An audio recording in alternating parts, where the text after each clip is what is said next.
உலகெங்கிலும் நடக்கும் முக்கிய நிகழ்வுகளை குறுஞ்செய்தி வடிவத்தில் தெரிந்து கொள்ள ஆதன் செயலியை டவுன்லோட் செய்யுங்கள். ஆதன் செயலியை டவுன்லோட் செய்ய டிஸ்கிரிப்ஷனில் உள்ள லிங்கை கிளிக் செய்யவும். சசிகலா அம்மாவை பொறுத்த வரைக்கும் கடுகு சிறுத்தாலும் காரம் போகாதுன்னு சொல்லுவாங்க. அதாவது புலி பசித்தாலும் புல்லை தின்னதுன்னு சொல்லுவாங்க. முன்னாள் அமைச்சர் உதயகுமார் அறிக்கை கொடுத்துருக்காரு பார்த்தீங்களா, கருவாடு மீனாகாது, கறந்த பால் மடி போகாது என்று சொல்கிறாரு. அது சசிகலா பார்த்து சொல்கிறாரு. அதில் கூட ஒரு வார்த்தை என்ன சொன்னால், அந்த வார்த்தை என்பது பார்த்தீங்களா, இப்படி ஒரு 8 ஆண்டு கால நிலைப்பாட்டில் பார்த்தீங்கன்னா சந்தித்த தேர்தல் அனைத்தும் தோல்வி தோல்வி தோல்வி தோல்வி. 10வது தேர்தலையும் தோல்வி. இப்போ 12வது தேர்தலில் அவர் எலெக்ஷனில் நிற்கல. ஆகவே ஓபிஎஸ் ஆதரவாளர்களோட அவர் என்ன சொல்லுவார், பத்துசாமி பழனிசாமி என்பது தான் அன்னை எடப்பாடியை பட்டப்பேர் புனைப்பேர் சொல்லி கூப்பிட்ற அளவில் நிலைப்பாடு இருக்குது. திமுகவை பொறுத்த வரைக்கும் அண்ணா திமுகவை அவர்கள் ஒரு பொருளாகவே நினைப்பது கிடையாது. களத்தில் திமுகவுக்கு எதிரான எதிர்க்கட்சிகள் இங்கு இல்லாத ஒரு நிலைப்பாட்டை வைத்துக்கொண்டு தான் திமுக ஆட்சிக்கும் தங்களுக்கு சாதகமாக பயன்படுத்தி கொண்டு 2024 உதயநிதியை முதலமைச்சர் ஆக்க வேண்டும் ஒரே அஜெண்டா தான் திமுகவிடம் உள்ளது. வெற்றிக்கு என்பது ஒரே ஒரு ஓட்டு தான். அந்த ஒரு ஓட்டு எடப்பாடி ஓட்டாக இருக்கக்கூடாது அல்லவா? செந்தில் பாலாஜி ஏதோ நாட்டுக்கு தேச தலைவர் தந்தையாகவும் வீர சவர்கர் போலையும் வாவு சிதம்பரம் பிள்ளை போலவும் அவரை நாட்டுக்கு தியாகம் பண்ணாரா? ஏடிஎம்கே ஆட்சியில் நடந்த ஊழலை எதிர்க்கட்சி வருஷம் திமுக ஊழல் வழக்கப்படுது. அவங்க போட்ட வழக்கு ஈடி ஐட்டம் பண்ணுது. வழக்கு விசாரணையில் அவங்க அந்த 2வது ஆண்டு காலமாக வெற்றிகரமாக ஜெயிலில் இருக்கிறாரு. பாஜகவுக்கும் அதிமுகவுக்கும் தான் பெரிய வார் போயிட்டு இருக்குதோ? இல்லை, பெரிய வார்க்காரன்னா எடப்பாடி செய்த துரோகம் தானே இல்லையா? எடப்பாடி செய்தது மிகப்பெரிய துரோகம். என்ன துரோகம்? ஆமாம், 4.5 ஆண்டு காலம் நீங்கள் பிஜேபி நினைச்சிருந்தா எடப்பாடி முதலமைச்சராக இருக்க முடியுமா சொல்லுங்க? இனிமேல் இந்த நிலைமையை நீடித்தால் அதிமுக 2026 முகவரி இல்லாத ஒரு மனநிலை உருவாகும். ஏன்னா ஆதன் நியூஸ் நேயர்களுக்கு வணக்கம். முக்கிய நிகழ்வுகளை உடனுக்குடன் தெரிந்து கொள்ள ஆதன் செயலியை டவுன்லோட் செய்யுங்கள். டவுன்லோட் லிங்க் டிஸ்கிரிப்ஷனில் உள்ளது. இன்று நம்மோடு அரசியல் விமர்சகர் VS ராமன் அவர்கள் இணைந்திருக்கிறார். வாருங்கள் பேசலாம். வணக்கம் சார். சசிகலா அவர்களுடைய சுற்றுப்பயணம் எதை குறிக்கிறது? அவர் மீண்டும் அதிமுகவில் இணைவதற்கான வாய்ப்புகள் இருக்கா? அதற்காக எடப்பாடி அவர்கள் பார்த்தீங்கன்னா என்ன மாதிரியான முடிவு எடுப்பார் அப்படின்னு நீங்கள் நினைக்கிறீங்க? சசிகலா அம்மையார் அவர்கள் அதிமுகவை ஒருங்கிணைக்க வேண்டும் என்ற ஒரே நிலைப்பாட்டில் கருத்தில் கொண்டு தான் அவங்க அந்த தென் மாவட்டத்தில் பிரச்சார பயணம் பண்ணுறாங்க. குறிப்பாக தென்காசி மாவட்டத்தில் மிகப்பெரிய மக்கள் மத்தியில் உற்சாகம் இருக்குது. பெண்களை பொறுத்தவரையிலும் சசிகலா அம்மையாரை சந்திக்கின்ற போது அவர்கள் என்ன சொல்கின்றார்கள், ஜெயலலிதா அம்மா அவர்கள் இல்லாத ஒரு குறையை சசிகலா அவர்கள் நிறைவேற்றி வருகிறார். இந்த பிரிந்த கட்சிகள் ஒருங்கிணைந்து செயல்பட்டால்தான் தமிழ்நாட்டில் திமுகவை எதிர்கொண்டு 2026 ஆண்டில் ஆட்சி அமைக்க முடியும் என்ற ஒரு நிலைப்பாடு தென் மாவட்டத்தில் உள்ள மக்களுடைய மனநிலை உள்ளது. ஆனால் அதே நேரத்தில் அதிமுக பொறுத்த வரைக்கும் சசிகலா அம்மையார் தென் மாவட்டத்தில் பிரச்சாரம் போன அன்னையிலேருந்தே பார்த்திங்கன்னா யாருமே அவங்க கூட போகக்கூடாது, அவங்க கூட யாரும் திரும்பி கூட பார்க்கக்கூடாது, எல்லோரும் சென்னையை நோக்கி படையெடுங்க அப்படின்னு சொல்லி மாவட்ட ரீதியாக உள்ள அதிமுகன்ற கருத்துக்கள் கேட்குறாரு எடப்பாடி பழனிசாமி அவர்கள். அதே நேரத்தில் முன்னாள் அமைச்சர் உதயகுமார் அறிக்கை கொடுத்துருக்காரு பார்த்தீங்களா, கருவாடு மீனாகாது, கறந்த பால் மடி போகாது என்று சொல்கிறாரு. அது சசிகலா பார்த்து சொல்கிறாரு. அதில் கூட ஒரு வார்த்தை என்ன சொன்னால், அந்த வார்த்தை என்பது பார்த்திங்களா, அதிமுகவில் ஆட்சியில் சபாநாயகர் இருந்து திமுகவில் போன பிறகு காளிமுத்து அவர்கள் சொன்ன வார்த்தை. அதை கருவாடு மீனாகாது, கறந்தப்பாடு மடி போகாது, போயஸ் தோட்டம் ஒரு புதை ஒளியல் அதுக்கப்புறம் ஆபாசமான வார்த்தையெல்லாம் சொல்லுவார்.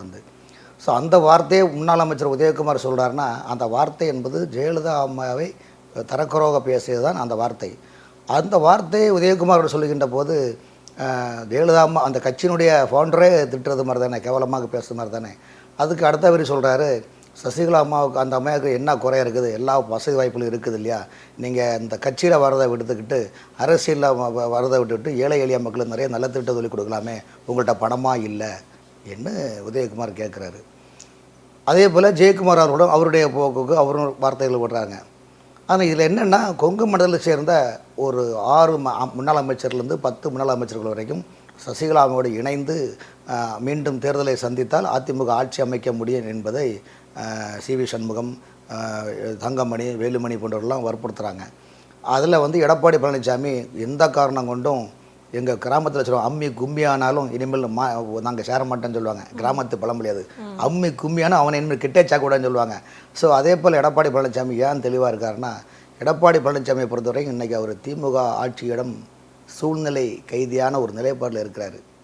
என்ன காரணம்னா, நீங்கள் நல்லா புரிஞ்சுடுங்க, 4.5 வருஷம் எடப்பாடி பழனிசாமி முதலமைச்சராக இருக்கின்ற நேரத்தில் அவர்கள் கட்சிக்காரங்களை மறந்துட்டாங்க, தொண்டர்களை மறந்துட்டாங்க, மக்களை மறந்துட்டாங்க. ஒவ்வொரு அமைச்சர்களும் தங்களோட லாகாக்களை எப்படிலாம் சுருட்டி கொள்ள வேண்டும் என்ற நிலைப்பாடு தான். அதிமுகவுக்கு இருக்கிற ஓட் பெர்சன்டேஜ் வந்து இப்போ வரைக்கும் அதே ஓட் பெர்சன்டேஜ் தான். இல்லை, உங்களுக்கு தொண்டர்களுமே வந்து எடப்பாடி அவர்களை ஏற்றுக்கிட்டாங்கும் போது சசிகலா அவர்களுடைய வருகையின் மூலமாக அதிமுகவுக்கு என்ன பலன் கேட்குறேன். அதாவது எடப்பாடி பழனிசாமி தலைமையில் 4.5 ஆண்டு காலம் ஆட்சி, 3 ஆண்டு காலம் எதிர்க்கட்சி வரிசையில் போயிருக்கிறாரு. இப்படி ஒரு 8 ஆண்டு கால நிலைப்பாட்டில் பார்த்தீங்கன்னா சந்தித்த தேர்தல் அனைத்தும் தோல்வி தோல்வி தோல்வி தோல்வி. 10வது தேர்தலையும் தோல்வி. இப்போ 11வது தேர்தலில் அவர் எலெக்ஷனில் நிற்கல. ஆகவே ஓபிஎஸ் ஆதரவாளர்கள் கூட அவர் என்ன சொல்லுவார், பத்துசாமி பழனிசாமி என்பது தான் அன்னை எடப்பாடியை பட்டப்பேர் புனைப்பேர் சொல்லி கூப்பிட்ற அளவில் நிலைப்பாடு இருக்குது. தொண்டர்களை பொறுத்தவரையும் அதிமுக தொண்டர்களை பொறுத்த இன்னைக்கு இரட்டைலை பக்கம் இருக்கிறாங்க. ஆனால் அதே நேரத்தில் தொண்டர்களுடைய ஒரு மன ஏக்கம் இருக்கின்றது. அந்த ஏக்கத்தை வந்து எடப்பாடி புரிந்து கொள்ளாமல் இருக்கின்றார். பணம் கொடுத்தா என்னன்னு வாங்கலாம், பணம் கொடுத்தா என்ன வேணும் செய்யலாம். ஆனால் அதே நேரத்தில் இந்த கட்சி திமுகவுக்கு எதிராக ஒரு ஆரம்பிக்கப்பட்ட ஒரு கட்சி. திமுகவுடைய ஊழல், திமுகவுடைய வந்து அந்த குடும்ப அரசியலை சசிகலா அவர்கள் அதிமுக இணைந்தால் அதிமுக வெற்றி பெற்று விடும். அதாவது ஒரு விஷயங்களுங்க, ஜெயலலிதா அதிமுக சசிகலா என்பது 2 பேரும் வேறல்ல. அவரே இவர், இவரே அவர். சசிகலா ஜெயலலிதா மூலவர் என்றால் சசிகலா உச்சவராக தான் அதிமுகவில் ஆளுங்கட்சி இருக்கு. 2016 வரைக்கும் அதிமுக தொண்டர்களும் முன்னாள் அமைச்சர்களும் பார்த்தாங்க. போயஸ் கார்டன்லேருந்து சட்டமன்றத்துக்கும் போகிறது வரைக்கும் சாலைகளில் இருபுறமும் டயரை நக்குனவங்களும் அப்படியே கும்பிடு ஊழ கும்பிடு போட்டவங்களாம் இன்றைக்கி உள்ளாட்சித்துறை தலைவராக இருந்தாங்க, மந்திரியாக இருந்த வரலாறு உங்களுக்கு தெரியும். சசிகலாவை ஜெயலலிதா அம்மாவை பார்ப்பதை விட சசிகலா அம்மாவுடைய உறவினர்களை பார்த்து பலனடைந்தவர்கள் ஏராளம். அதில் உதயகுமாரும் ஒருவர் தான். ஆனால் நான் கூசாமல் பேசுவது என்பது அது எந்த விதத்தில் உள்ள நிலைப்பாடு என்பது மனவேதனையாக இருக்கிற தொடர்களுக்கு. காரணம் என்ன, கட்சிக்காரங்க என்ன சொல்லுவாங்கன்னா, ஒரு முன்னாள் அமைச்சர் நீங்கள் சசிகலாவால் பலனடைஞ்சவர்கள் இப்படி பேசலாமா? அது அவங்க போகிறது அது தொண்டர்களை சந்திக்கிறதில்லை, அவங்க சுற்றுலா பயணம் போகிறாங்க என்னுள்ள சொல்கிறாங்க. நீங்கள் சொல்கிற இன்றைக்கு வரைக்கும் அதிமுகவை சேர்ந்த முன்னாள் அமைச்சர் யாராக இருந்தாலும் நினச்சிக்கொள்ளுங்க, இன்றைக்கு வரும் சசிகலா அம்மையாருக்கு நேருக்கு நேர் நீங்கள் பேச தைரியம் இருக்கா? இல்லை. காரணம் என்றால் எல்லாமே அந்த அம்மையார் மூலமாக பதவி சுகத்தை அடைந்து பல ஆயிரம் கோடிகளை குவித்து ஊழலில் சிக்கிவிடக்கூடாது. ஊழலில் சிக்கினால் உள்ளதும் போச்சு நொல்லக்கண்ணு என்ற நிலைப்பாடு வந்துவிடக்கூடாது. திமுக நமக்கு அடைக்கலமாக இருக்கும் என்ற நிலைப்பாட்டும். அதற்கு திமுக என்ன சொல்லுங்கள், 2026 உதயநிதி அவர்கள் முதலமைச்சர் ஆக வேண்டும். ஆகவே அந்த ஒரே இலக்கை வைத்து தான் அறிவாலயம் அதிமுகவை டோட்டலாக வீழ்த்தியுள்ளது. அதிமுக வீழ்த்த காரணம் என்றால் கொடநாடு கொலை வழக்கிலிருந்து அதிமுக எடப்பாடி பழனிசாமியுடைய அமைச்சர்கள் செய்த ஊழல் அனைத்தும் நாங்கள் பார்த்துக்கொள்ளலாம், உங்களை கண்டும் காணாமல் இருப்போம், நீங்கள் அப்பப்போ வந்து கண்மணி பொன்மணி அன்போடு என்ன ஒரு சீனை கிரியேட் பண்ணுங்கள், மக்களை முட்டாளாக்கி விடுவோம். ஸோ 2 திராவிட கட்சிகளும் தமிழக மக்களை முட்டாளாக்கக்கூடிய மனநிலை தான் உள்ளன என்பதை தவிர்த்து மக்களுடைய வாழ்வாதாரத்தை பெருக்க வேண்டும் என்ற மனநிலை இல்லை. காரணம் என்றால் அதிமுக ஆட்சியில் விலையாத்துறீங்க, அடுத்து திமுக ஆட்சி வருது, ஒரு அதிமுக ஆட்சியில் விலை கூடி இருக்குது, நாங்கள் குறைக்கிறோன்னு நீங்கள் பண்ணலை. ஸோ உங்களால் தமிழ்நாட்டு மக்களுக்கு ஜல்லி பைசாக்கு புண்ணியம் கிடையாது. எல்லா மக்களும் அவங்க வாழ்கிறாங்க, வேலைக்கு போகிறாங்க, வராங்க பண்ணு. நீங்கள் எதுக்கு விலையாத்துறீங்க? விலையாத்துறதுக்கு ஆட்சிக்கு என்ன சம்பந்தம் இருக்குது? ஆட்சியில் இருக்க அத்தனை எந்த திட்டங்களை போட்டாலும் அந்த திமுகவோ அதிமுகவோ தமிழ்நாட்டில் எந்த திட்டங்களை போட்டாலும் அந்த திட்டங்களினுடைய நிதிகளை வைத்து தங்களுடைய பினாமிகள் மூலமாக அந்த ஒப்பந்த பணம் எடுத்து தங்களுடைய சூழலினை பெருக்கிக் கொள்கிறத தவிர்த்து மக்களுக்கு எந்த பிரயோஜனமும் கிடையாது. இதுவும் தமிழ்நாட்டு மக்களை பொறுத்த வரைக்கும் எங்களை போன்ற ஒரு பத்திரிகையாளர்களோ அல்லது சமூக ஆர்வலர்களோ வெளியில் சொல்ல முடியாதுன்னா, அப்படி சொன்னால் கூட அவர்கள் மீது எதையாவது ஒரு குற்றத்தை காட்டி பொய் வழக்கு போடலாமா என்ற நிலைப்பாடு தான் இன்று தமிழகத்தில் உள்ளது. ஆகவே திமுகவை பொறுத்த வரைக்கும் அதிமுகவை அவர்கள் ஒரு பொருளாகவே நினைப்பது கிடையாது. களத்தில் திமுகவுக்கு எதிரான எதிர்க்கட்சிகள் இங்கு இல்லாத ஒரு நிலைப்பாட்டை வைத்து கொண்டு தான் திமுக ஆட்சிக்கும் தங்களுக்கு சாதகமாக பயன்படுத்தி கொண்டு 2026 உதயநிதியை முதலமைச்சர் ஆக்க வேண்டும் ஒரே அஜெண்டா தான் திமுகவிடம் உள்ளது. இதையெல்லாம் எடப்பாடி பழனிசாமிக்கு தெரியும். ஆனாலும் சூழ்நிலை அந்த மாதிரி ஆகிவிட்டது. அதனால தான் எடப்பாடி என்ன சொல்லுவார், காட்சி வந்தான்னா வராட்டா போனா நாம ரெட்டையில் நம்ம கையில் இருக்குது, புதுச்செல்லூர் வயது மகையில் இருக்குது. ஸோ நாம் பஸ்ஸுக்கு மட்டும் ஓனராக இருந்தால் போதும் நிலைப்பாடு தான் எடப்பாடி இருக்கின்றார். எடப்பாடி பழனிசாமி பொறுத்த வரைக்கும் 2026 சட்டமன்றத்தில் வரைக்கும் மூச்சு திறக்க மாட்டார், வாய் திறக்க மாட்டார், நிற்பார், தோற்பார். அநேகம் நல்லா போனால் அவரால் ஒரு 20-25 சீட்டு தான் 2026 ஜெயிக்க முடியும். அதனால தான் சொல்கிறோம், அதிமுக சசிகலா மாதிரி என்ன சொல்கிறாங்க, எனக்கு எந்த பதவி வேண்டாங்க, நான் ஒருங்கிணைக்க தாங்க நான் பண்ணுறோம், இந்த கட்சி எம்ஜிஆர் ஆரம்பித்தாருங்க, இந்த கட்சி ஜெயலலிதா ஆரம்பித்தாருங்க. இன்றைக்கி நமக்குள்ளே எதுக்கு சின்ன சின்ன சண்டைகளை போட்டு நீங்கள் போகிறீங்க, எனக்கு எதுவுமே வேண்டாம், இவனுடைய பேச்சை கேளுங்க என்ற நிலைப்பாடு தான் அவங்க முன்வைக்கிறாங்க. இதனுடைய ட்ரையல் காப்பி தான் அவங்க தென் மாவட்டத்தை முழுவதும் சுற்றுப்பயணம் பண்ணுறாங்க. மீண்டும் கண்டிப்பாக தமிழ்நாடு முழுவதும் சுற்றுப்பயணம் பண்ணுவாங்க. சரி, உங்களுக்கு சசிகலாவை அவங்க வந்து கருவாடு மீனாகாது நீங்கள் சொல்கிறீங்க, அந்த அம்மையை சுற்றுப்பயணம் போகிறாங்க, இல்லைங்க சுற்றுலா தான் போகிறாங்கன்னு சொல்கிறாங்க. சரி, அப்படியே வச்சுக்கிடுவோமே. அப்போ நீங்கள் ஏன் பயப்படுறீங்க? சசிகலா அம்மையாரை பார்த்து எடப்பாடி பழனிசாமியுடைய அமைச்சரவைகளோட முன்னாள் அமைச்சர்களை ஏன் பயப்படுறீங்கன்னா, அப்போ என்னன்னா அவங்களுக்கே தெரியும் ஒருவருடைய உயரம் என்ன என்பது எல்லாருக்கும் தெரியும்.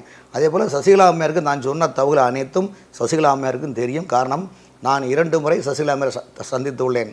குறைந்தபட்சம் 3 மணி நேரம் சசிகலா அம்மையார் பேசியுள்ளார். அவருடைய ஒவ்வொரு வார்த்தைகளுடைய நிலைப்பாடும் பார்த்தீங்கன்னா, ஒரு தாய் தன் பிள்ளைகளுக்கு எப்படி அறிவுரை சொல்வார்களோ அதைத்தான் அவர் மேற்கொண்டாலே தவிர தனக்காகவோ தன் குடும்பத்துக்காக எதையும் அவர்கள் மேற்கொள்ளவில்லை. இந்த கட்சி ஒருங்கிணைய வேண்டும்.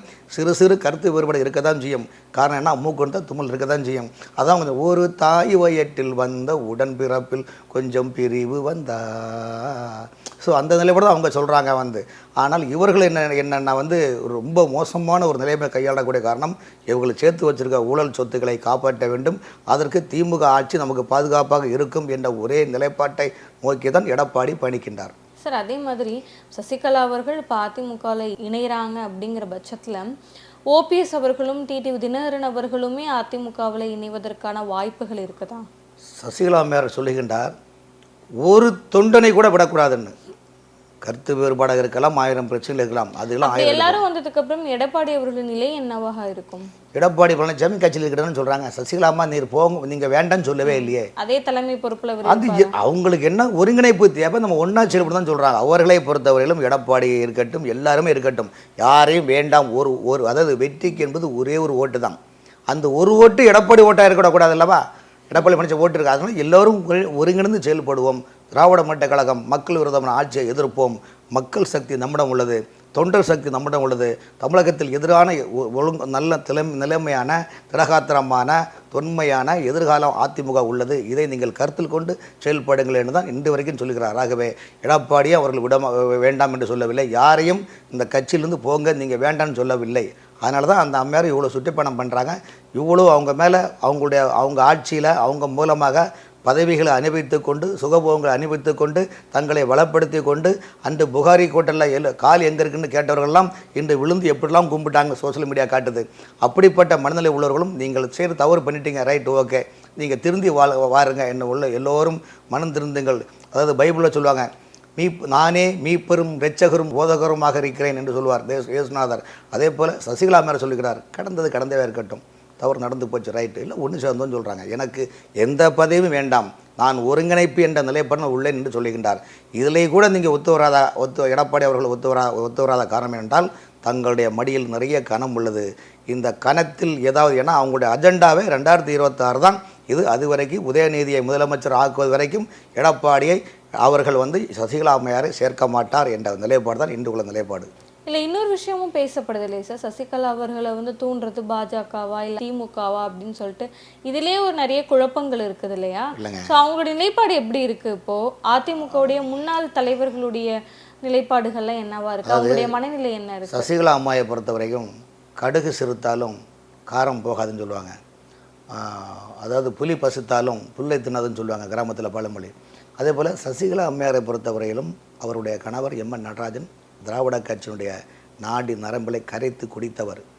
ஸோ எம்ஜிஆர் பாலிசி, ஜெயலலிதா அம்மா பாலிசி, எம்என் நடராஜன் பாலிசி இதெல்லாம் எடுத்து வைத்து சசிகலா அம்மையாருக்கு கட்டமைப்பு நல்லா தெரியும். உங்களுக்கு நார்கோலில் ஒரு தொகுதியில் ஒரு பிரச்சனை என்றால் அது எப்படி வருகின்றது, யாரால் வருகின்றது, அந்த பிரச்சனை எப்படி சுமூகமாக கையாளுவது என்று சசிகலா அம்மையாருக்கு தெரியும். மற்றபடி இன்றைக்கி இருக்க அதிமுக யாருக்குமே இந்த டெக்னாலஜி தெரியாது. கட்டமைப்பு 2012 நடந்த சட்டமன்ற தேர்தலில் ஜெயலலிதா அம்மாவை விட சசிகலா அம்மா தான் கூட்டணிக்கு அச்சாரம் கொடுத்து தன்னுடைய கூட்டணியில் எல்லாருக்கும் கலெக்டாக சீட்டு கொடுத்து தேர்தலில் வெற்றி கண்டவர்.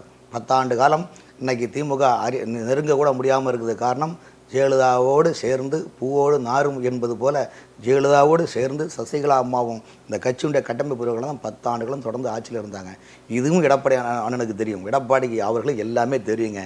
ஆனால் என்ன விஷயம், இந்த பிரச்சனை என்பது ஒரே காரணம், இப்போது நான் இந்த அம்மா வச்சுக்க நம்ம நெருங்கிட்டோம்னா திமுக நம்மள ஜோலியை முடிச்சிருவாங்கன்ற நிலைப்பாடு தான் இருக்கிறது. ஆகவே இந்த நிலைப்பாடு வேற எதுவும் எடப்பாடி அவர்களுக்கு எண்ணம் இல்லையா? இல்ல பதவி போயிடும், இல்ல பதவி ஒரு விஷயங்களுங்க, கவுன்சிலர் சீட்டுக்கே முடியாதவங்களா இன்னைக்கு முதலமைச்சர் ஆக்கியிருக்கேன்னா சாதாரண விஷயமா? பிறப்பால் ஊமையாக இருந்த ஒருவரை பேச வைத்து பாட வைத்து நாடு போட்டும் பெரும் புலனாக்கி காட்டுகிறேன் என்று சரஸ்வதி சபத்தில் உள்ள வசனம் போல நீ ஒன்றுமே ஒரு கவுன்சிலர் கூட அன்ஃபிட்டான ஒருத்தரை ஒன்று இன்னைக்கு முதலமைச்சர் ஆக்கினா நம்பிக்கை. அந்த நம்பிக்கையை நீங்கள் இன்னைக்கு குழி தோண்டி மூடுறதுக்கு என்ன காரணம் என்னென்றால், அது நேற்றுக்கு வரைக்கும் நம்ம குனிஞ்சு நின்னோம், கணக்கு கொடுத்தோம், கணக்கு வாங்குவோம். இப்போ நாமளே ராஜா நாமளே மந்திரி என்ற ஒரு நிலைப்பாடு உள்ள நிலைப்பாடு இப்போ எடப்பாடி நம்மளேனா பட்டத்து ராஜாவும் பட்டாள சிப்பாயும் உண்டான காலம் எதுன்னு உள்ள நிலைப்பாடு உள்ள மனநிலை உள்ளது. ஆகவே தான் எடப்பாடி அவர்கள் திமுக ஆட்சியை எதிர்த்து, திமுகவுடைய நிலைப்பாடை எதிர்த்து அதிமுகவில் சசிகலா அம்மாவை சேர்க்க வேண்டும் என்ற கடுகுல எண்ணம் இல்லை எடப்பாடிக்கு. சேர்க்க மாட்டார். சேர்ந்தால் அவருடைய நிலைப்பாடு வேறு மாதிரி இருக்கும். திமுகவுடைய ஒரு அதிமுகவுக்கும் திமுகவுக்கும் பெரிய வித்தியாசம் ஒன்றும் கிடையாது. இடையில வித்தியாசம், இடையில ஒரு நூல் வித்தியாசம், வெள்ள நூல் தான் வித்தியாசம். இப்போ வெள்ள நூலே இப்போ அவங்களுக்கு 2 பேரும் வர்த்தகத்தில் இல்லாமல் இருக்கிறாங்க. அவர்களே இவரையில் அவர்கள் உள்ள நிலைப்பாடில் இருக்கிறாங்க. ஆகவே அதிமுகவில் எடப்பாடி அவர்கள் சசிகலாவை ஏற்றுக்கொள்ள மாட்டார். ஏற்றுக்கொண்டால் அவருக்கு பிரச்சனை வரும். இது திமுக கொடுத்த அசைன்மெண்ட்டின் பிரகாரம் தான் அதிமுக எடப்பாடி செயல்படுகின்றார். சார், அதே மாதிரி செந்தில் பாலாஜி அவர்களுக்கு பார்த்தீங்கன்னா உடல்நல குறைவால் இப்போ ஹாஸ்பிட்டல் அட்மிட் ஆகியிருக்காரு. இவ்வளவு ஹெல்த் இஷ்யூஸ் அவருக்கு இருக்கும்போது ஏன் அவருக்கு ஜாமீன் தொடர்ந்து மறுக்கப்பட்டுக்கிட்டே இருக்கு? நீங்கள் செந்தில் பாலாஜி ஏதோ நாட்டுக்கு தேசத்தலைவர் தந்தையாகவும் வீர சவர்கர் போலையும் வாவு சிதம்பரம் பிள்ளை போலவும் கடலூர் அஞ்சலம்மாய் போலவும் பகத்சிங் போலவும் வேலு நாச்சியார் போலவும் இல்லை அவருடைய பெண்படை தலைவன குயிலி போலவும் அவர் நாட்டுக்கு தியாகம் பண்ணாரா? ஏடிஎம்கே ஆட்சியில் நடந்த ஊழலை எதிர்க்கட்சி வருஷம் திமுக ஊழல் வழக்கப்படுது. அவங்க போட்ட வழக்கு ED ஐட்டம் பண்ணுது. அந்த வழக்கு விசாரணையில் அவங்க அந்த 2வது ஆண்டு காலமாக வெற்றிகரமாக ஜெயிலில் இருக்கிறாரு. அதுக்கு உடல்நிலை அதாவது ஆடம்பரமாக சுற்றிட்டு இருந்த ஆள் ஒருத்தர் சிறைச்சாலையில் கொண்டு வைக்கும்போது என்ன தான் ஆளுங்கட்சி பவர் இருந்தாலும் அந்த மன உளைச்சல் வரதான் செய்யும். அந்த மன உளைச்சனால அந்த டாக்டர்கள் ட்ரீட்மெண்ட் பார்க்குறாங்க. ஆகவே ட்ரீட்மெண்ட்டை மேற்கோள் காட்டி விடுதலை செய்ய வேண்டும் என்றால் இந்தியாவில் இருக்க மொத்த கைதிகளையும் வெளியே விட்டணும். திகாரில் கூட ஃப்ரீயாக தான் இருக்கும். ஜாமீன் கொஞ்ச நாளாவது கொடுக்கலாம் இல்லையா? அதுக்கு இல்லை, அதாவது அந்த ஜாமீன் என்பது அதுக்குன்னு சட்டத்திட்டங்கள் இருக்குது, சட்ட வழிமுறைகள். அவர்கள் நம்மளை விட கிட்டத்தட்ட 100கணக்கான சட்ட வல்லுநர்கள் தமிழ்நாட்டில் மட்டுமல்ல, இந்தியாவில் மட்டுமல்ல, உலக அரங்கில் உள்ள மிக பெரும் சட்ட வல்லுநர்கள் எல்லாம் அவங்க டிஸ்கஸ் பண்ணுறாங்க. இதில் ஏதாவது சின்ன கேப் வெளியே வரலாமெல்லாம் பார்த்துட்டு இருக்கிறாங்க. எதுவுமே முடியாது. ஆகவே அவருக்கு உடல்நிலை சரியில்லாவிட்டாலும் அரசு உத்தரவு பிரகாரம், நீதிமன்ற உத்தரவு பிரகாரம் அரசு மருத்துவர்கள் சிறப்பான சிகிச்சை அவருக்கு கொடுத்து வருகிறார். ஆகவே ஜாமீன் கொடுப்பதும் கொடுக்காது நீதிமன்றத்தை பொறுத்தான் உள்ளது. சார், அதே மாதிரி திமுக ஆட்சிக்கு வந்ததுக்கு அப்புறத்துலேருந்து ஒரு 6 மாதத்துக்கு ஒரு இந்த ஒரு விஷயம் வந்துக்கிட்டே இருக்கும். உதயநிதி அவர்கள் துணை முதலமைச்சராக போகிறாரு அப்படிங்கிற ஒரு விமர்சனம் தொடர்ந்து வந்துக்கிட்டே தான் இருக்குது. இப்போ மறுபடியும் அந்த விமர்சனம் வந்திருக்கு. உண்மையாலுமே அவர் அடுத்த துணை முதல்வராக போகிறாரா இல்லை என்ன அப்படிங்கிறத சொல்லுங்கள். சில வருடங்களுக்கு முன்னால் மு.க.ஸ்டாலின் அவர்களை செய்தியாளர் சந்திக்கின்ற போது, ஐயா நீங்கள் உங்கள் பிள்ளைங்க கட்சியில் வருவாங்களா? அவர் ஐயோ எங்கள் குடும்பத்தில் என் பையன் வரமாட்டான், என் மக வர யாரும் வரமாட்டான்னு ஸ்டாலின் அவர்களை சொன்னார். என் குடும்பத்தில் யாருமே வரமாட்டான்னு சொன்னாங்க. இப்போ நிலைமை என்னாச்சு? எம்எல்ஏ ஆயாச்சு, இளைஞர் விளையாட்டுத்துறை மந்திரி ஆயாச்சு. இன்றைக்கி முதலமைச்சருக்கு நிகரான பாதுகாப்புல அங்கே போயிட்டுருக்குறாங்க. இப்போ துணை முதலமைச்சர்னா கலைஞர் 2006 எப்படி அமைச்சராக எம்எல்ஏ இருந்த அந்த மு.க.ஸ்டாலின் அவர்களுக்கு உள்ளாட்சித்துறை அமைச்சர் கொடுத்து துணை முதலமைச்சர் அந்தஸ்து கொடுத்து தமிழ்நாடு முழுவதும் வலம் வந்தார்களோ, ஏன்னா ஒரு மாநிலத்தில் ஒரு துணை முதலமைச்சர் ஆனாலே அவங்கள கட்டமைப்பு என்பது உள்ளாட்சி லோக்கல் படின்னு சொல்லுவாங்க. உள்ளாட்சித்துறையாக தான் சாமானிய மக்கள்கிட்ட நெருங்கி போகக்கூடிய ஒரு நிலைப்பாடு. அதாவது கிராமத்தில் சொல்லுவாங்க, பாம்பேயில் வண்டி ஓட்டி பிழைச்சா உலகத்தில் எங்கே வேணும் பிழைக்கலாம்னு சொல்லுவாங்க. ஏன்னா அந்தளவுக்கு பாம்பேயில் டிராஃபிக்கு. அதே போல் ஒரு மாநிலத்தினுடைய ஆட்சியை நிர்ணயிக்கக்கூடியதும் ஆட்சிக்கு நல்ல பேர் எடுப்பதும் உள்ளாட்சித்துறை மட்டும்தான். ஆகவே தான் உதயநிதி அவர்களுக்கு உள்ளாட்சித்துறை அமைச்சர் பதவி கொடுத்து துணை முதலமைச்சர் ஆகலான்னு ஒரு நிலைப்பாடு இருக்கிறாங்க. இதுக்கிடையில் அங்கே என்னென்னா 2021 உள்ளாட்சித்துறையை 2ஆக பிரிச்சுட்டாங்க. 2006 கல்வித்துறை எப்படி உயர்கல்வித்துறையும் பள்ளிக்கல்வித்துறையும் பிரித்தாங்களோ, இப்போ 2021 பொதுப்பணித்துறை 2ஆக பிரித்தாங்க. பொதுப்பணித்துறை ஒன்று, நீர்வழி வளத்துறைன்னு ஒன்று. அதேபோல் உள்ளாட்சித்துறையை ஊரக வளர்ச்சித்துறைன்னு ஒரு பிரிவும், நகர்ப்புற வளர்ச்சிக்கும் 2ஆக பிரிச்சுட்டாங்க. ஊரக வளர்ச்சித்துறை ஐ பெரியசாமி, நகர்ப்புற வளர்ச்சி K. நேரு அவர்கள். இப்போ அதனால என்ன பண்ணுறேன், இப்போ லேட்டஸ்ட்டாக வந்த தகவல் என்னென்னா, ஊரக வளர்ச்சித்துறை அமைச்சர் ஐ பெரியசாமி கையில் இருக்கிற அந்த ஊரக வளர்ச்சித்துறையை உதயநிதி அவரிடம் கொடுத்து துணை முதலமைச்சர் கொடுக்கலாம், ஐ பெரியசாமி அவர்களுக்கு ஹவுசிங் போர்டு மினிஸ்டர் கொடுக்கலாம் என்ற நிலைப்பாடு உள்ளது. KN நேரு அவருடைய பதவி தான் பரவி போகும் என்று நினைத்தார்கள். ஆனால் KN நேரு அவர்கள் முதலமைச்சர் சந்தித்து 2026 நடக்கக்கூடிய சட்டமன்ற தேர்தலில் திருச்சி, புதுக்கோட்டை, அரியலூர், பெரம்பலூர் இந்த 4 மாவட்டத்தினுடைய தேர்தல் பணிக்கான ஆயத்த பணிகள் தான் மேற்கொள்ளும் என்று சொன்னதனால் நகர்ப்புற அமைச்சர் நேரு தொடர்வார். ஊரக வளர்ச்சித்துறை அமைச்சராக இருந்த ஐ பெரியசாமியிடம் இருக்க பதவி உதயநிதி அவரிடம் சென்று துணை முதலமைச்சர் இருக்கக்கூடிய 99% இந்த வாய்ப்பு இருக்குது. காரணம் என்றால் இது அவருடைய கட்சி அடுத்த 3வது தலைமுறைக்கு கொண்டு செல்ல வேண்டும். நடந்த MP தேர்தலும் சரி, ஏற்கனவே அடுத்து வரக்கூடிய உள்ளாட்சி மன்ற தேர்தல், ஊரக வளர்ச்சி தேர்தல் டிசம்பரில் முடியுது, அந்த தேர்தல், அப்புறம் கோட்டூர் சொசைட்டி இந்த தேர்தல் எல்லாமே பார்த்திங்கன்னா 80% நிர்வாகிகள் உதயநிதி அவர்களுக்கு ஆதரவான ஒரு கட்டமைப்பை உருவாக்குறாங்க. அப்போ கட்டமைப்பு உருவாக்கின்ற நேரத்தில் தான் 2026 ஆட்சி அமைக்கிறதுக்கு உதயநிதி அவர்களுக்கான ஒரு ஆதரவான நிலைப்பாடுகள் உருவாகும். அந்த நிலைப்பாடு தான் திமுகவுடைய மனநிலை இப்போது உள்ளது. 2026 வந்து உதயநிதி அவர்கள் தான் முதலமைச்சர் அதிகம் வாய்ப்பு இருக்குது. காரணம்னா அவங்க கட்சியை பொறுத்த வரைக்கும் கட்டமைப்பை உருவாக்கிட்டாங்க. அதுக்கு ஒரே காரணம் இங்கே எதிர்க்கட்சி கிடையாதுங்க. எதிர்க்கட்சி அதிமுக என்ற எதிர்க்கட்சி வலுவான நிலைமையில் இல்லாத காரணத்தினாலும் திமுகவுக்கு தமிழ்நாடு முழுவதும் விளையாடுறதுக்கும் கட்டமைப்பு உருவாக்குவது அவங்களுக்கு ஈஸியாக போச்சு. ஏன்னா ஆட்சி அவர்களும் உள்ளது, அதிகாரம் அவங்கள உள்ளது, எந்த திட்டங்களையும் என்ன செய்யணும்னு அவங்களுக்கு செய்யலாம். ஆகவே ரெண்டாவது இன்னைக்குள்ள நிலைமையில் பார்த்தீங்கன்னா திமுக ஒன்றும் பிஜேபியிடம் பெருசாக மோதல் என்ற நிலைப்பாடெல்லாம் இல்லை. ஆமாம், அவருடைய நடத்தக்கூடிய நாளேட்டில் கூட பார்த்தீங்கன்னா சும்மா ஒரு பார்லிமெண்ட்டில் எம்பிக்கள் பேசின கருத்துக்களை மட்டும் வெளியிடுறாங்களே தவிர்த்து பிஜேபியும் திமுகவும் பெரிய இந்தியா பாகிஸ்தான் மாதிரி இந்த வார் ரீதியான மனநிலை இல்லை. அதெல்லாம் தேர்தலோடு முடிந்து விட்டது. இப்போ வந்து ஓரளவு அண்டர்ஸ்டாண்டிங்கில் ஒரு நிலை, அண்டர்ஸ்டாண்டிங்கில் எதுக்கு சும்மா தேவையெல்லாம் சட்டப்படியான வளர்ச்சி பணிகளை மேற்கொள்ள வேண்டும் என்று தான் அவங்க நினைக்கிறாங்க. திமுக பாஜகவுக்கும் அதிமுகவுக்கும் தான் பெரிய வார் போயிட்டு இருக்குது. இல்லை, பெரிய வார் காரணம்னா எடப்பாடி செய்த துரோகம் தானே இல்லையா? எடப்பாடி செய்தது மிகப்பெரிய துரோகங்க. என்ன துரோகம்? ஆமாம், 4.5 ஆண்டு காலம் நீங்கள் பிஜேபி நினைச்சிருந்தா எடப்பாடி முதலமைச்சராக இருக்க முடியுமா சொல்லுங்கள்? மத்தியில் ஆட்சி பிஜேபி கையில் இருக்குது. எல்லாருமே சொல்ற விஷயம் வந்து பாஜக கூட்டணியில் இருந்தனால தான் அதிமுகவோ இல்லை சரி இன்னும் வரைக்குமே அவங்களால வந்து கட்சியை மீட்க முடியல அப்படின்னு ஒன்றுமே கிடையாதுங்க. ஒரு விஷயம் கிடையாதுங்க. நீங்கள் இவங்க வாய் அறியாத சாப்பிட்டாங்க. 4.5 ஆண்டுகள் எடப்பாடி அமைச்சரவை பிஜேபியுடைய ஆட்சியுடைய அங்கே ஒரு நல்ல லிங்க் வச்சுக்கிட்டு பல ஆயிரம் கோடி நிதிகளை பெற்றுக்கொண்டு நிதிகள் எல்லாம் மக்கள் திட்டங்கள் என்ற பெயரில் வைத்து இவங்களே சோகா பண்ணிட்டாங்க. தங்களை வளர்த்து கொண்டார்கள், பெருத்து கொண்டார்கள். ஆகவே 2022 சட்டமன்ற தேர்தலில் நாம் பிஜேபியோட கூட்டணி போச்சுன்னா நம்முடைய அடுத்த கட்டம் பயணிக்க முடியாத நிலைப்பாடு கொடுத்தது திமுக அசைமென்றது. திமுகவுடைய மனநிலையும் எடப்பாடியுடைய மனநிலை என்னென்றால் தேசிய கட்சிகளை தமிழ்நாட்டில் காலு கொண்டே விடக்கூடாது. காங்கிரஸ் கட்சியை பொறுத்தவரையும் அறிவாளத்தில் நமக்கூட அதன் சப்ளிமெண்ட் காப்பி மாதிரி காங்கிரஸ் அங்கே இருக்குது. ஆக பிஜேபி அண்ணாமலை, முருகன், தமிழிசை சவுந்தரராஜன் தலைவர்கள் வருகையினால் தமிழ்நாடு மூலம் ஓரளவுக்கு பெரிய இந்துத்துவ என்ற சிந்தனை மக்கள் மத்தியில் வந்துள்ளது. ஆகவே இதனால் பிஜேபி வெற்றி வாய்ப்பு கால் ஊன்றிடுச்சுன்னா நம்ம 2 திராவிட கட்சிக்கும் இங்கே வாய்ப்பு இல்லாமல் ஆகிவிடும். ஆகவே நம்ம 2 பேரும் சண்டை போடுவோம், பேசுவோம், ஒன்றில் நீ ஆட்சிக்கு வா இல்லை நாங்கள் ஆட்சிக்கு வரோம் நிலைப்பாடு ஒரு மியூச்சுவல் அண்டர்ஸ்டாண்டிங் இருக்கனால தான் இனிமேல் அண்ணாமலை இங்கே இருந்தால் நமக்கு ஒன்றும் பழப்பு போட்ட முடியாதுன்னு தான் அவர் அங்கேருந்து கிளண்டுங்க ஏடிஎம்கே தனியாக வந்தது. அந்த ஏடிஎம்கே பிஜேபி வெளியே வந்தது டெல்லி பிஜேபிக்கு செய்த மிகப்பெரும் துரோகம். காரணம் என்றால் முதல் கட்டமாக பார்லிமெண்ட் தேர்தல் கூட்டம் போது இந்தியாவில் 2வது ஒரு கட்சி பிரிய தலைவராக தான் பிரதமருக்கு நிகராக வைத்து அழகு பார்த்தவர் பிரதமர் எடப்பாடி அவர்களை.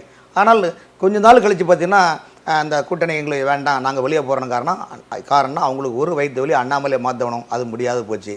2வது என்னென்னா இந்த அண்ணாமலை இருந்தால் திமுக ஊழல் ஃபைலை கொண்டு வெளியிடுறாரு, அடுத்து ஏடிஎம்கே ஃபைலில் கொண்டு விட நம்ம சாப்பிட்டதெல்லாம் வெளியே வந்து விடக்கூடாது என்பதுக்காக தான் அவங்க நைஸாக கிளண்டு போனது. எப்படி இருந்தாலும் 2026 தான் அடுத்த பொது தேர்தல். இப்போ நம்ம ஒன்றும் பண்ண போகிறது கிடையாது. அதில் அப்புறம் லாஸ்ட்டில் பார்த்துக்கலாம் நிலைப்பாடில் இருக்கிறாங்க. அந்த கோபம் பிஜேபிக்கு மிகப்பெரிய எடப்பாடி மீது மிகப்பெரிய கோபம் இருக்குது. காரணம் இந்த மாதிரி ஒரு பண்ணுவார்னு யாருமே எதிர்பார்க்கல. ஆனால் எடப்பாடி இந்த தனிச்சையான முடிவு எடுத்தது சில எடப்பாடியோடு சேர்ந்து சில ஆலோசனை என்ற பெயரில் சில ஆட்கள் இருக்கிறாங்க, கற்பாடுகள், அவர்களை தான் கெடுத்தது. அதே நேரத்தில் வேலுமணி அவர்களோ, தங்கமணி அவர்களோ, ராஜேந்திர பாலாஜி போன்ற தலைவர்கள்லாம் பார்த்திங்கன்னா பிஜேபியுடன் கூட்டணி இருந்தால் நம்ம அடுத்த கட்டிடத்தை நோக்கி பயணிக்க முடியும்னு அவருடைய மனநிலை. பட் எடப்பாடி இந்த திமுகவுடைய அசைன்மெண்ட்டில் தான் இந்த தோல்விக்கு காரணம். இனிமேல் இந்த நிலைமையை நீடித்தால் அதிமுக 2026 முகவரி இல்லாத ஒரு மனநிலை உருவாகும். ஏன்னா தொண்டர்களுக்கு ஒரு உற்சாகம் ஊட்டக்கூடிய தைரியம் ஊட்டக்கூடிய மனநிலையில் எங்கேயுமே இல்லை அதிமுககாரங்க. அதை தான் சசிகலா அம்மையார் தொடர்ந்து இல்லாட்டம் மேற்கோள் காட்டுறாங்க பிரச்சாரத்தில். ஓகே சார், நிறைய கேள்விகளுக்கு ரொம்ப தெளிவான விளக்கத்தை கொடுத்துருக்கீங்க, ரொம்ப நன்றி சார். நன்றி. மேலும் வேறொரு வீடியோவில் சந்திக்கிறேன். அதுவரை விடைபெறுவது பவித்ரா முருகேசன்.